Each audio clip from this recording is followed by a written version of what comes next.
Hello students, स्वागत है आप सभी का the fundamental unit of life cell के अगले पार्ट में। और आज हम स्टडी करेंगे राइबोसोम के बारे में और हम लोग समझेंगे कि राइबोसोम के दो टाइप 70S और 80S टाइप कौन कौन से हैं या किस तरीके से होते हैं, उनका फंक्शन क्या है और राइबोसोम कैसे प्रोटीन सिंथेसिस कराता है। ये बहुत एक इंपॉर्टेंट पार्ट आज हम लोग समझने वाले हैं। आइए टॉपिक को स्टार्ट करते हैं।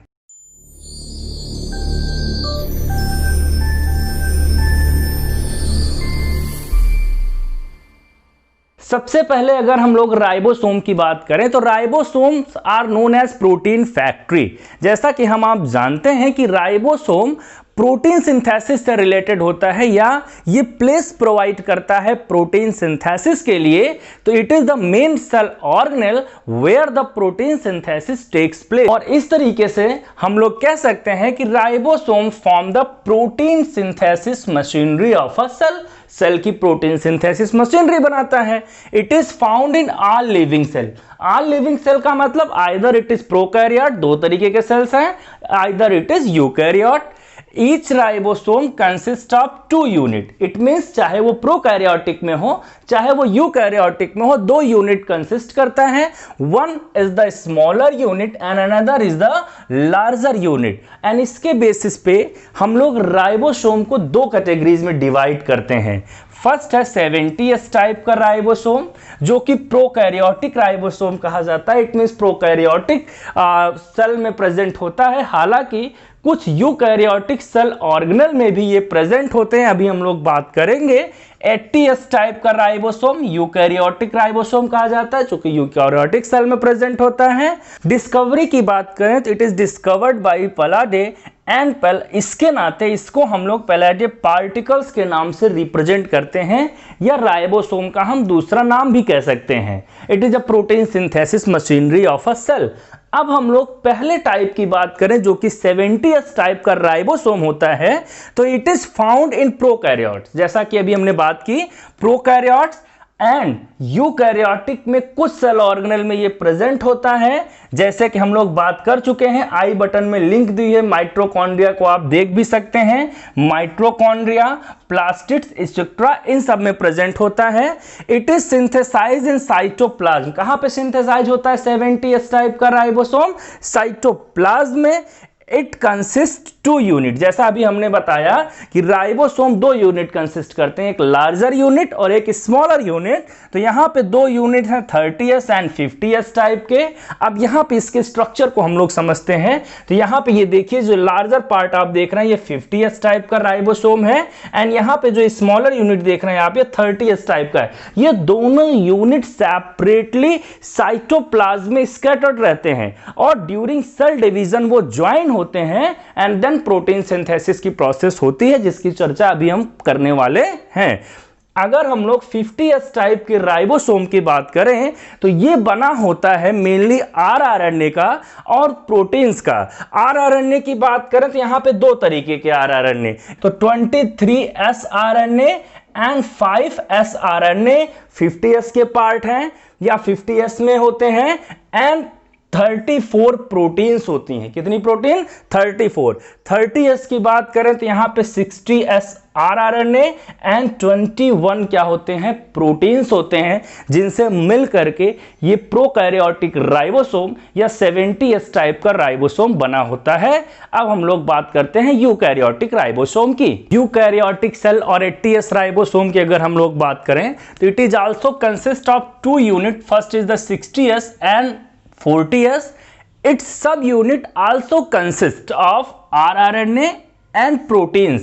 अब हम लोग यहाँ डायग्राम में अगर देखें तो 60S and 40S, 60S larger unit है, 40S स्मॉलर यूनिट है एंड 60S में अगर हम लोग बात करें तो यहाँ पे जो rRNA है वो 80S है, 58S है एंड 5S है और 45 डिफरेंट प्रोटीन मॉलिक्यूल से मिल करके बना है 60S टाइप का जो यूनिट है राइबोसोम के 80S पार्ट का। एंड यहां पे अगर हम लोग 40S की बात करें तो वो 18S RNA and about 33 different protein molecule से मिलकर के 40S टाइप का राइबोसोम यूनिट बना है, जो कि पार्ट है 80S टाइप के राइबोसोम का। अब जहां पे प्रोकैरियोटिक राइबोसोम सिंथेसाइज हो रहा था 70s साइटोप्लाज्म में, तो ये सिंथेसाइज होता है न्यूक्लियस में। नोट एक करने वाली बात है, बहुत इंपॉर्टेंट है, आपके दिमाग में हमेशा ये क्वेश्चन बना रहता है कि जो यहां पे एस हम लोग देख रहे हैं, ये एस आखिर है क्या। इट इज अब इसकी चर्चा आपसे कर ले, बहुत अच्छे से समझिएगा। एस इज अ सीवेटबर्ग यूनिट, ये एक यूनिट है। यूनिट किसका है? जैसे जो माइक्रोस्कोपिक पार्टिकल्स होते हैं, उन पार्टिकल की जो सेपरेशन की स्पीड होती है उसको मेजर करना, इट मींस यूनिट जुड़ना, सेपरेट होना। जैसे सेंट्रीफ्यूगेशन प्रोसेस जिसको हम लोग कहते हैं, सब्सटेंस की बेसिस पे अगर हम लोग बात करें, तो ये एक उसी मेजरमेंट का, use to measure how the fast molecules move in the centrifuge. तो राइबोसोम की स्पीड को, मूवमेंट को मेजर करने के लिए एक तरीके से हम लोग क्या करते हैं, एस यूनिट का यूज करते हैं। एंड इसका नाम क्या है? सीवेटबर्ग यूनिट है, उन्होंने डिस्कवर किया था, इसलिए इसका नाम एस हम लोग लगाते हैं यहां पे यूनिट, जैसे बाकी सब यूनिट्स का बात होती है। And it is known as sedimentation coefficient, इसको हम लोग कहते हैं सेडिमेंटेशन कॉफिशिएंट। एंड अगर हम लोग इसका बात करें यूनिट का, तो S is equal to 1 × 10⁻³ second, ये इसका जो है वैल्यू है। राइबोसोम के फंक्शन की बात करें तो it is known as protein factory of a cell. क्यों? क्योंकि यहां पे प्रोटीन सिंथेसिस की प्रोसेस होती है। And formation and protection of polypeptides. अब हम आपको पहले समझा दें कि पॉलीपेप्टाइड्स क्या होते हैं। अब सबसे पहले यहां पे हम आपको पेप्टाइड समझाएं। ये देखिए, प्रोटीन बनता कैसे, पहले ये समझते हैं। प्रोटीन बनता है अपने सिंपल यूनिट मोनोमर से, जिसका नाम है अमीनो एसिड। जब अमीनो एसिड, बच्चों 20 टाइप्स के अमीनो एसिड हम लोगों की बॉडी में होते हैं, वो जुड़ करके क्या बनाते हैं? प्रोटीन बनाते हैं। और वो जुड़ते कैसे हैं? उनको जोड़ने का काम करता है पेप्टाइड बॉन्ड। इट मींस दो अमीनो एसिड को जोड़ने के लिए जो बॉन्ड फॉर्मेशन होगा या जो कड़ी होगा, उसको हम लोग बोलते हैं पेप्टाइड बॉन्ड। तो यहां पे देखिए, हम आपको समझाने की कोशिश कर रहे हैं, ये अमीनो एसिड्स हैं। अब ये देखिए, अमीनो एसिड इस तरीके से क्या हो जाते हैं? लिंक्ड हो जाते हैं, आपस में जुड़ जाते हैं। तो ये एक पेप्टाइड चेन हो गई। ऐसे दूसरी चेन बन जाए तो 2 चेन, तीसरी बन जाए 3 चेन, तो पॉली, इट मींस ढेर सारी जब चेन बन जाए उसको हम लोग कहते हैं पॉलीपेप्टाइड। ये पेप्टाइड आपको समझ में आ गया। अब ये देखिए, यहां पे क्या हो रहा है? प्रोटीन बनाने के लिए पॉलीपेप्टाइड का फॉर्मेशन। इट मींस यहां पे अब ये जो अमीनो एसिड्स हैं, ये जो पेप्टाइड की चेन है, वो इस तरीके से आपस में क्या करती है? जुड़ती है, लिंक करती है, और जुड़ करके क्या बनाता है? प्रोटीन का स्ट्रक्चर बनाता है। ये देखिए, आप यहां पे अमीनो एसिड हुआ, अमीनो एसिड के बाद पेप्टाइड्स हुए, पेप्टाइड्स की ढेर सारे यूनिट्स, तो पॉलीपेप्टाइड हो गए। एंड पॉलीपेप्टाइड मिलकर के क्या बनाएंगे? प्रोटीन्स बनाएंगे। तो यहां पे राइबोसोम पे फॉर्मेशन भी होता है इस तरीके से पॉलीपेप्टाइड का, और प्रोटेक्शन भी होता है। बहुत अच्छे से आप समझिएगा। It provide site for attachment of tRNA and mRNA. अब ये क्या है? TRNA and mRNA. टीआरएनए को हम लोग कहते हैं ट्रांसफर आरएनए, एंड एमआरएनए को हम लोग कहते हैं मैसेंजर आरएनए। अब देखिए, ये राइबोसोम है। राइबोसोम का ये एक तरीके से लार्जर पार्ट है, ये एक स्मॉलर पार्ट है। अब यहां पे क्या होगा? यहां पे आप देखेंगे कि इस तरीके से जो एमआरएनए, जिसका फॉर्मेशन, जिसको हम लोग मैसेंजर आरएनए कहते हैं, जिसका फॉर्मेशन डीएनए के द्वारा होता है, और मैसेंजर आरएनए ही क्या कहलाता है?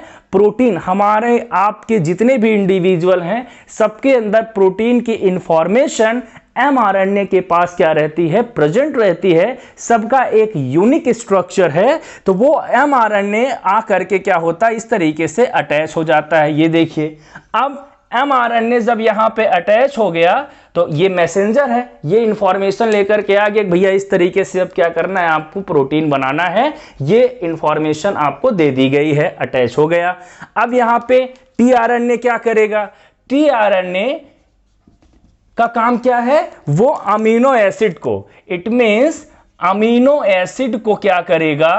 पकड़ करके लाएगा। टीआरएनए अमीनो एसिड को एमआरएनए के पास क्या करता है, पकड़ करके इस तरीके से लाता है और वहां पे पेप्टाइड बॉन्ड का फॉर्मेशन कराता है और इस तरीके से क्या होता है, पॉलीपेप्टाइड चेन या पेप्टाइड चेन का फॉर्मेशन होता है, प्रोटीन का फॉर्मेशन होता है राइबोसोम्स के द्वारा। क्या काम हुआ, एमआरएनए लेकर के आया। बहुत क्वेश्चन बच्चों के दिमाग में बना रहता है, अधिकतर पूछा करते हैं टीआरएनए क्या किया, अमीनो एसिड को लेकर के आया, तो एमआरएनए का काम समझ गया टीआरएनए का, और राइबोसोमल आरएनए तो आप देख ही रहे हैं, वही एक तरीके से प्लेस प्रोवाइड कर रहा है, वहीं पे प्रोटीन का फॉर्मेशन हो रहा है। आशा करते हैं सिंपल तरीके से आपको प्रोटीन सिंथेसिस एंड राइबोसोम का फंक्शन समझ में आ गया होगा। कीप कंटिन्यू वॉचिंग, मिलते हैं नेक्स्ट सेल ऑर्गेनेल के साथ। Thank you.